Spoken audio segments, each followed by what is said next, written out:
So first task is about tic-tac-toe game implementing minimax. Function here is a constant xo and none. Initial state returns the empty board. Here is the player. It returns the player who has the next turn on the board.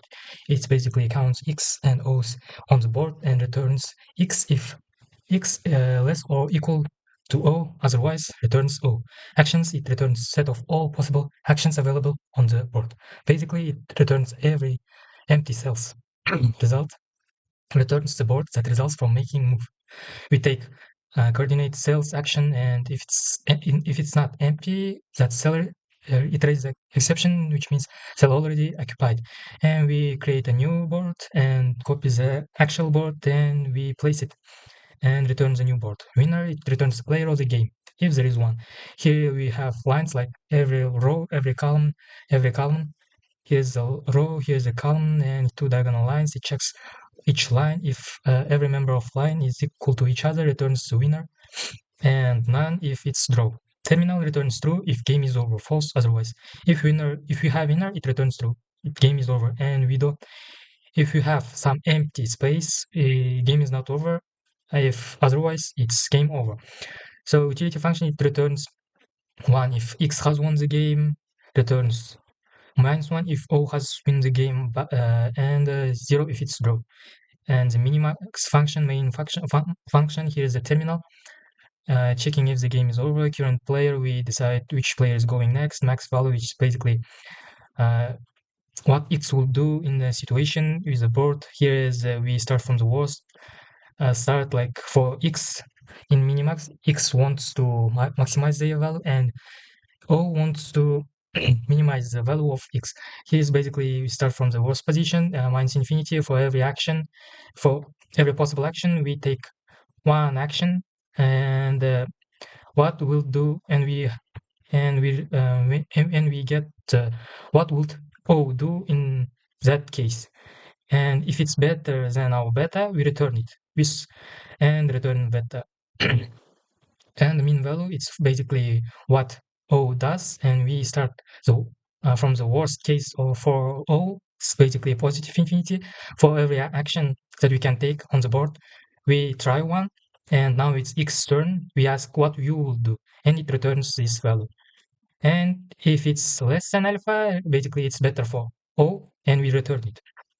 Here is if current player is x, we basically start from the worst position, minus infinity for every action. For every possible actions, we try one and get the mean value. What will do the O in that case, and if the val is better than our best val, we store that value and action. And otherwise for O, basically the same. Here, if you try to play against our AI, like here, it will always be draw. Here is play again and play as O. Computer starts here, and here. Basically draw. It always will draw.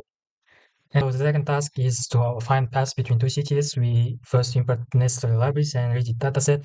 Here's some information about our data frame, and we turn that dataset into a graph or by rows order, destination, and distance. Return graph, and here's the unique cities. You can see here uninformed search. We have two types, BFS and DFS. Uninformed search, when we don't have any additional knowledge about our goal. Breadth first search, it's the main basis. It's like Q. We store it here position and the path so far and the distance. Visited, we need to do not have infinite loops. Like in graph, you have from A to B, from B to A. It can forever go like this. So because of that, we need to store these cities into visited. While there are cities in the to be explored, we take the first element. Q is like first in, first out. Top left, it deletes first element, returns it. We check for neighbors of this city, and if that neighbor is not in visited, we create the new path and distance, and if that neighbor is our goal, we just return it. And otherwise, we add that neighbor to visited and to queue to check it later, the main phase. Here's the GFS, it's basically stack. We use stack.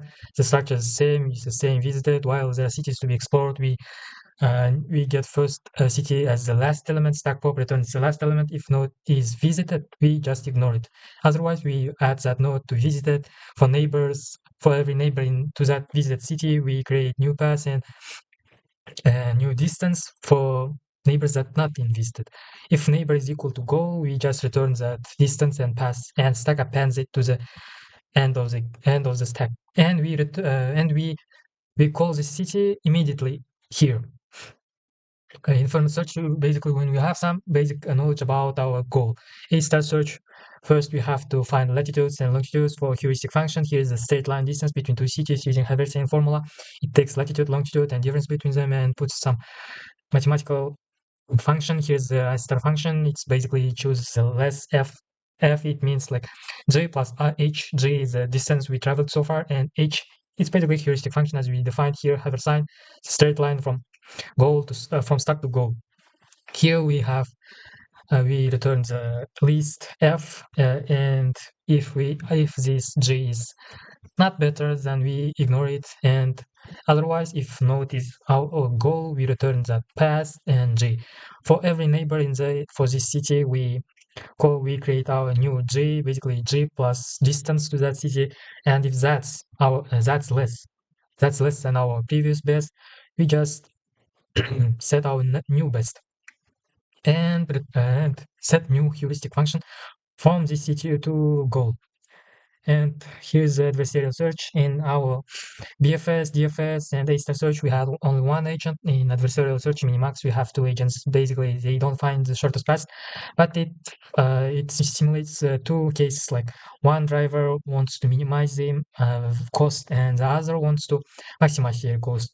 Here's the state contains city and cost. If city is goal or depth is the client here is equal 0, we just return neighbors from the city.